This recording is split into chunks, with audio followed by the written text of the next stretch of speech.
This is 5 on your side at noon, focused on you.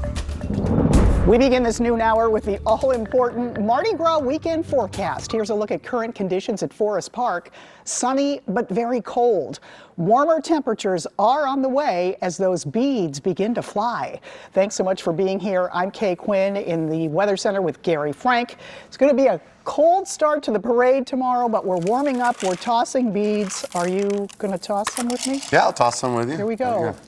There we go. Okay, We're tossing them for no good reason. Hopefully just 'cause we it'll can. be a little bit warmer when people are tossing those tomorrow. Early, I know a lot of people, especially talking to just people in the newsroom, they're like getting up at 8 o'clock and all this stuff. Well, it starts at 11. Yeah, well, they're getting dialed in at 8 o'clock, not just getting up. They're doing stuff. They're not just waking up. Yeah, they're having some beverages. We're going to start out with some of those warm beverages as we start out tomorrow. And, you can feel that right now. It's as sunny as can be, but it's one of those deceptive days that we haven't had too many of them. Over the next several hours, we'll continue to see cloud cover on the Illinois side, but you see where those snow showers are? That's part of that junk that may have been left on your windshield this morning. If you park your car outside, it is clear now and the sun's coming out. I do want you to know that it is going to be cold. We're stuck in this Arctic air mass, or not Arctic, but colder air mass. Arctic from what we felt recently, because it is still in the 20s and we're not going to warm up too much more.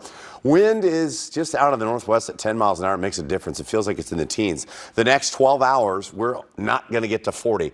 And as we continue to slide into the overnight ahead of some of those early wake-ups, I do expect that it's a cold start to tomorrow. But we are going to warm up. How warm it gets tomorrow afternoon for your second round of activities, and why we're not done warming up once again, Kay. Okay, we'll see you in a few minutes. Thank you, Gary.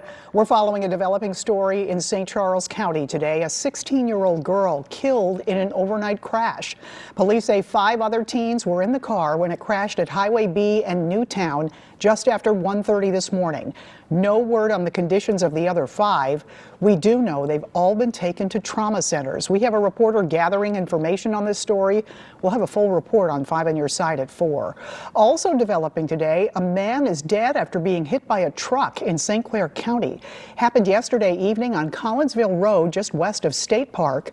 Illinois State Police say the man was attempting to cross the road when the truck hit him. The man's name has not been released. New at noon, 5 former Memphis police officers pleaded not guilty to second-degree murder in connection with the violent arrest and death of Tyree Nichols. They made their first court appearances before a judge a few hours ago. An internal police investigation shows the officers stopped Nichols in January for an alleged traffic violation. Video shows officers use a stun gun and beat him.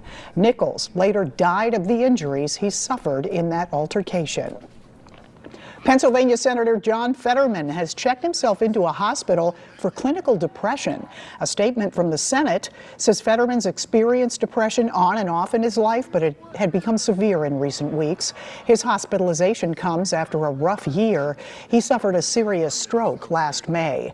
The city of Ferguson will have new leadership next week. Current Chief Frank McCall announced his resignation after about 2 years on the job.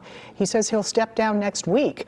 Before moving to Ferguson, he served as the neighboring Berkeley police chief for nearly 27 years, 8 of them as chief. The city has named Captain Harry Dilworth as interim chief. An emotional moment for Lamar Johnson this week. A St. Louis judge vacated his murder conviction after his decades-long fight to prove his innocence. In 2005, a jury convicted Johnson of killing Marcus Boyd.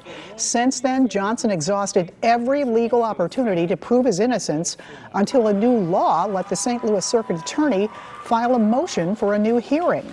Johnson sat down with 5 on your side to talk about his fight for freedom. Do you feel like you were robbed of some of the most important years of your life? Oh, absolutely. Presence matters more than presence. And so I think that families would rather that person be a part of their life, especially my daughters. You can watch our Laura Barczewski's entire interview with Johnson right now on KSDK.com, the 5 on Your Side YouTube page, and on 5+. Missouri lawmakers are considering what's called the Crown Act. It stands for Create a Respectful and Open Workplace for Natural Hair. The measure prevents discrimination against a person's natural hair texture or style in the workplace or school. Brent Solomon explains why the conversation is gaining momentum in our area. Ivory Hill loves her job, serving guests at the Florissant Valley Library. We're going to pick up a book. She also loves the freedom she has to wear her hair the way she chooses. Too often, she says many women like her have taken other routes in the workplace. I went from relaxers to protected hair, like the weaves, the sew-ins, the wigs. All to feel validated. It just seems like people associated my straight hair with beauty. Her views have changed. And when you're judging my hair, I think you're judging me and my choices. It's why she helped organize this Black History Month conversation at the library Thursday.